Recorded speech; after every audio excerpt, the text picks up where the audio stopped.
Hey everyone! Are you ready for an amazing adventure? Today, we're going to take off on an incredible journey into the past to find out how people, just like you and me, finally learned how to fly. It's a story full of big dreams, brilliant ideas, and a whole lot of bravery. I mean, come on, who hasn't, right? You look up, you see a bird just cruising through the air, and you think, wow, I wish I could do that. Well, guess what? That exact same wish is right where our story begins. For pretty much as long as there have been people, we've looked up at the birds and dreamed of joining them in the sky. This dream is super old, and it made people try all sorts of wild and creative things to fly. And when I say old, I mean it took a long time to figure it out. For centuries, it was just a dream. Way back in ancient times, people would make wings and try to fly.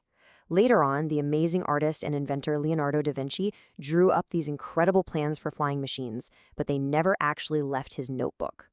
It wasn't until 1783 that humans finally, for the very first time, left the ground. And how do we do it? With a hot air balloon. Two brothers in France, the Montgolfiers, invented it. Can you even imagine being in the crowd that day, watching people float up into the sky for the first time ever? It must have looked like pure magic.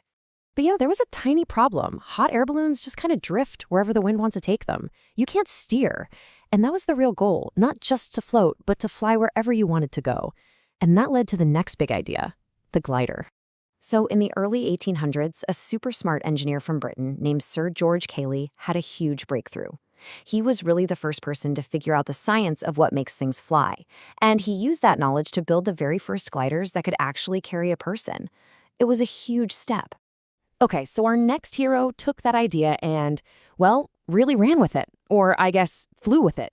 His name was Otto Lilienthal, a German pioneer who was part scientist, part daredevil.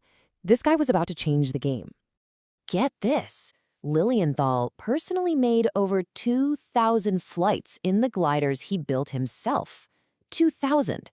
He figured that the only way to learn how to fly was to actually fly. He wrote down everything he learned on every flight, and he became the world's expert on gliding. No wonder they called him the Glider King. Tragically, his story has a sad ending. He died in a crash, but his last words were, "Sacrifices must be made." He knew how important this work was, and even though he was gone, his ideas inspired some new dreamers all the way across the ocean. And that brings us to a little bicycle shop in Dayton, Ohio. Meet Orville and Wilbur Wright. They weren't famous professors or anything. They were just two brothers who were really good at fixing things and were incredibly curious about solving the puzzle of flight. So what was their secret? Well, they were amazing scientists. They read everything Lilienthal wrote. Then they built their very own wind tunnel to test out all kinds of different wing shapes. They realized the biggest problem left to solve wasn't getting into the air, it was controlling the plane once it was up there. And they solved it. Their brilliant idea was called wing warping. They figured out that by twisting the ends of the wings, kind of like a bird does, they could steer the glider perfectly. This was it. This was the missing piece. So now they had it all. They had a glider that worked, they had a way to control it, and now they had a small engine they built themselves. All the pieces were finally in place. The whole world was about to change, and it didn't even know it. Okay, picture it. December 17th, 1903. It's a cold and super windy day on a beach in Kitty Hawk, North Carolina. Orville Wright lies down on their new invention. They call it the flyer. The little engine starts up, the flyer moves forward, and then it lifts into the air. It's flying for real. That first flight lasted for just 12 seconds. That's it. You could count it out. 1, 2, 3, all the way to 12. And it only went about 120 feet. That's shorter than a single wing on a jumbo jet today. But it didn't matter. In those 12 seconds, they had done it. They had made a machine that could fly on its own power, under the pilot's control.